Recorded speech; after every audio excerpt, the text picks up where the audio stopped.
Хичээлэл чааш нь үргэлжлүүлээ. Бид нар хүний фото зургийг засварлахаас өмнө хоёр ойлголтыг үзмээр байна. За энэ ойлголт нь болохоор англиар cloning, монголоор яг адилхан хувилах гэсэн үг. Нөгөө нэг ойлголт нь болохоор content wire гэсэн үг байна. Content wire гэдэг нь болохоор монголоор агуулгын урьдчилсан мэдсэн гэсэн ойлголтод үүснэ. Дасгалын retouch гэсэн 11-р хавцнаас much improved colors гэсэн Photoshop хүрээлттэй файлыг нээж байна.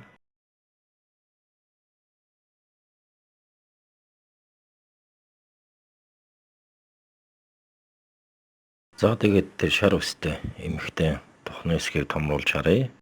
Мэнг байна, нөсөө байна. За энэ нөсөө мэнгийг арилгаж болно. Яаж арилгах вэ гэхээр зүүн талд байх хэрэгслүүдийн панелаас дээрээсээ 6 дахь icon дэх Spot Healing Brush гэсэн командыг сонгоод за тэгээд маусных баруун товчийг дараад hardness дутахыг 100 дээр тавилаа. За тэгээд бэрнийхээ хэмжээг томруулад бид нар мэднэ бэрний хэмжээг яаж томруулдгийг. Нэг тавшилт хийхэд энэ саяын толгой маань нөсөө маань арилсан байна. За Ctrl Z дарангаа өмнөх байдлыг харуулж болж байна. За энэ дээрээсээ 6 дахь icon дэх Spot Healing Brush tool нь за энэ Clone Stamp tool буюу яг адилхан хувилах Patch tool буюу Content Wire гэсэн командуудтай нэгт холбоотой ажилладаг.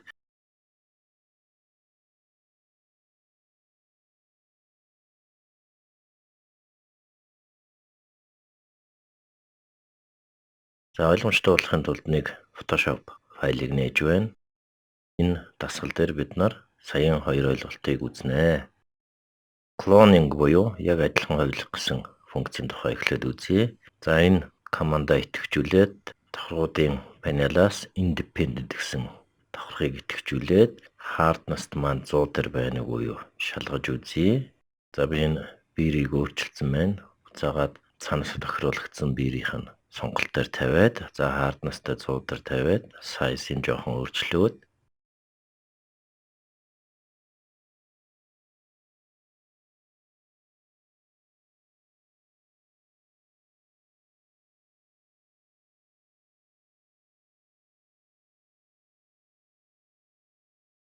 за ингээд шууд харан хөтөцөд гэсэн үсгний үзүүр дээр нь товшоход за нэг анхааруулгын цонх гарч ирж байна. Заавал Alt товчийг дарангаа товшилт хийгээрэй гэсэн анхааруулга байна. За Alt товчийг дараад за Z үсгний зүүн дээд өнцгтэр нэг товшилт хийхэд яг тамга шиг хуулаад авч байна.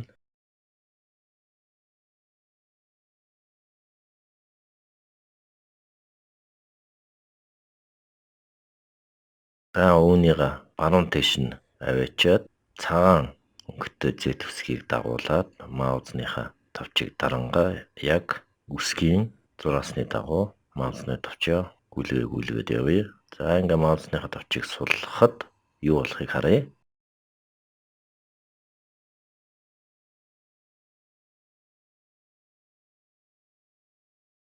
За ингээд харахад зүүн талд байгаа хар өнгөтэй Z үсгийг яг биернийх нь хэмжээгээр баруун талд байгаа цагаан өнгөтэй Z үсгийн оронд яг хойлоо тавьсан байгааг та нар харж байгаа бах. Биернийхээ үзүүрийг цагаан өнгөтэй Z үсгийн дагуу хөдлөхөд зүүн тал дах хар өнгөтэй Z үсгийн дээгүүр хэрээс тэмдэг яваад байгааг та нар анзаарсан бах. Энэ нь юу гэхээр яг тэр хэсгийн зургийг баруун хэсэгт яг хуулж тавьж яана гэсэн санаа байна. За cloning буюу яг адилхан хувилах ойлголтын тухай үзэхэд юм байна. За history panel-аас анхныхын төлөвт оруулъя. За бид нар сая Clone Stamp гэсэн функцийн тухай үзлээ. Яг адилхан хувилах гэсэн функцийг үзлээ.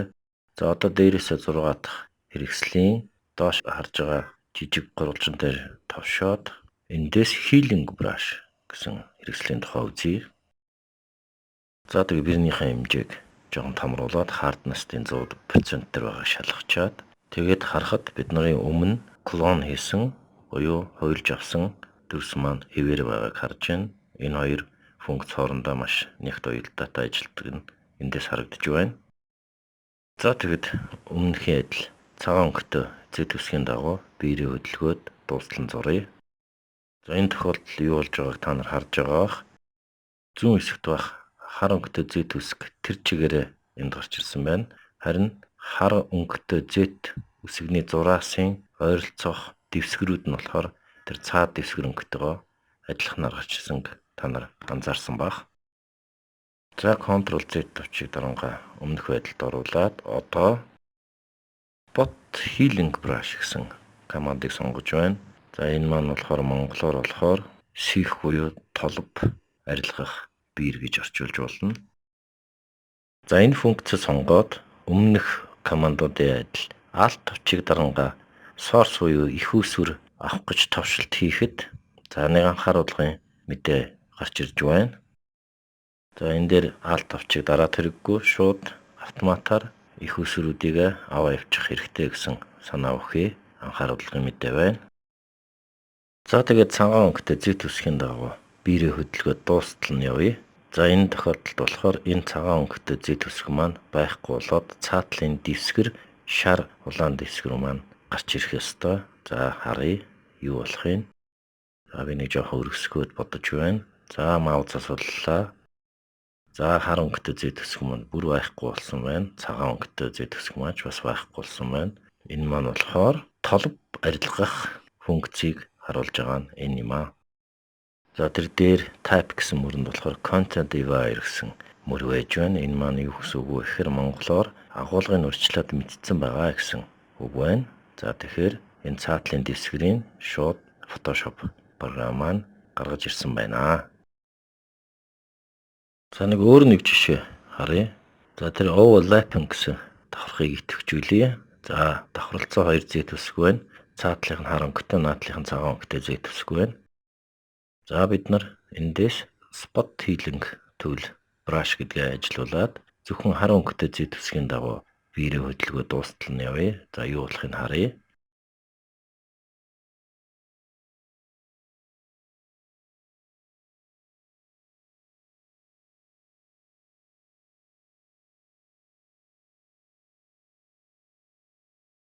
За энэ тохиолдолд цагаан өнгөтэй Z үсгийг үлдгээд бусд нь арилсан байна. Цаад дэвсгэр өнгөтэйгөө бараг адилхан болсон харагдаж байна. За Ctrl Z товчийг дарангаа өмнөх байдалд оруулъя. За одоо цагаан өнгөтэй Z үсгийн дагуу биерээ явуулъя.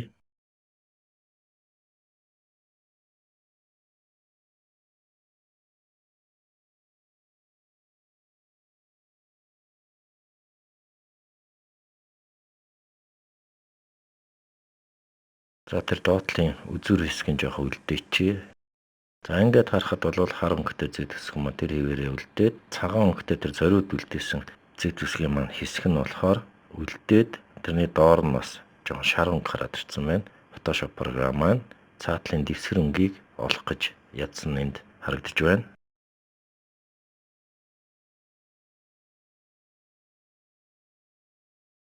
Ctrl Z товчийг дарангаа өмнөх байдалд оруулаад биернийхээ хэмжээг бүр томруулаад харва цагаан өнгөтэй Z үсгүүдийг бүгдийг хамтдан дуудъя. За юу болох нь вэ? За юу болсныг та нар харж байгаа бах.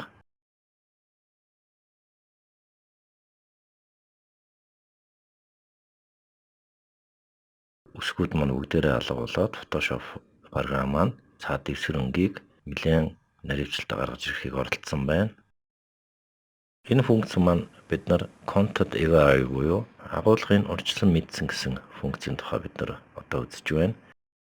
За content divider гэсэн давхраа идэвхжүүлээд 100 тасраа зураасаар нэг хэсэг сонголт хийгээд за тэгээд нэг жоохон эренгүүд дээр нь жоохон зай гаргаж үлдээгээд цаатлын дэвсгэр нь харагдахаар зай гаргаж үлдээгээд edit гэснээс fill гэсэн командыг дуудаж байна.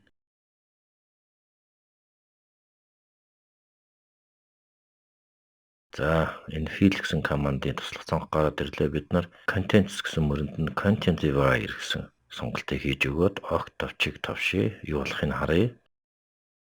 За Photoshop програм маань цаатлын дэвсгэр өнгийг энэ 100 хэсгийн цаатлын дэвсгэр өнгийг энэ наадталд нь гаргаж ирэхийг оролдож байна. Гаргаад ирсэн байна. За баруун талын тэр шарангууд нь зүүн талд байх шар дөрвөлжин хэсгүүд байна.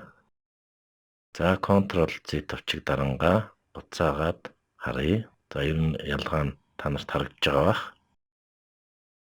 За Ctrl Z товчийг даран өмнөх байдалтай оруулаад бид нар одоо color adaptation гэсэн идэвхжүүлгийг идэвхжүүлээд өгөхөд ямар байхыг харъя. Өмнө color adaptation гэсэн идэвхжүүлгийг хийгээгүй байсан.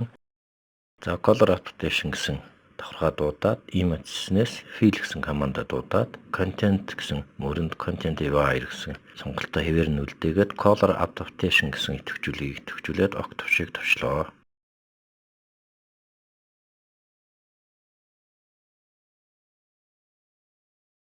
За өмнөх хөдөлтөд төстэй дөрвөлт гарч ирсэн байна. За харьцуулж үзье. Сүүлийн командыг ажилуулахад арай илүү осголтой дөрвөлтийг хийсэн харагдаж байна.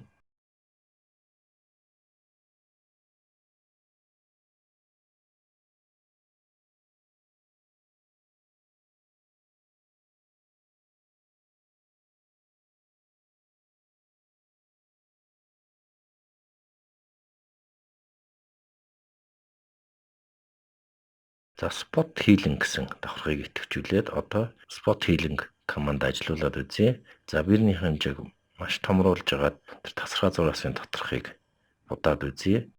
Сонголт хийсэн байхад тасархай зураасан доторх нь будагддаг. Үүнийг бид нар өмнө үзсэн. За маузаас болоход Photoshop програм маань юу болгосныг харж байна. За бас цаатлын өнгөөр дүүргэж өгсөн байна. За тэгтээ илүү тийм шар өнгөнүүд, ягаан өнгөнүүд, хүүхэн өнгөнүүд энэ тэнд байгааг та нар анзаарч байгаа бах.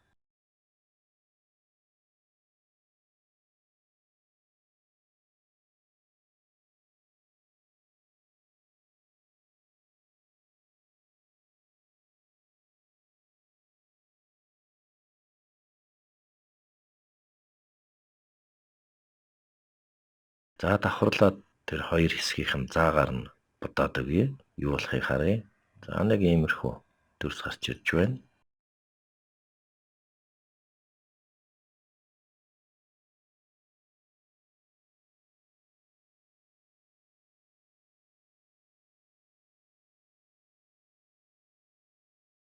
За revert командаа дуудаад бүр анхны төлөвтөд оруулъя. Тэгээд spot healing гэсэн давхаргаа идэвхжүүлээд за тэгээд spot healing brush хэрэгслээрээ зөвхөн хязгаар хэсгийн тойрог хэсгийн хязгаар хэсгээ будаад үзье.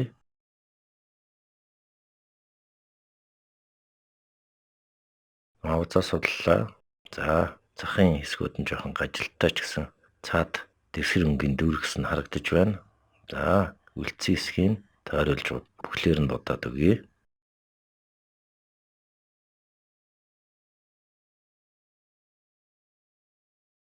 За ингээ будчихлаа. Юу болсон нь харъя. За наатлын маань 100 хэсэг маань бүр байхгүй болоод цаатлын дэвсгэр хэсэг маань тэр чигээрээ гараад ирснийг харж байна. Өнгөний ялгарл нь жоохон тодроод байвал дахиад будаад өгчээ. За цаатлын дэвсгэр хэсэг ерөөсөө ялгахдаггүйгээр сайхан гараад ирсэн байна. За ийм байдлаар Photoshop програм дахь cloning буюу яг адилхан хувилах content wire буюу агуулгын урьдчилж мэдсэн гэсэн хоёр функцийн тухай бид нар тодорхой жишээнүүдээр үзэж дуслаа.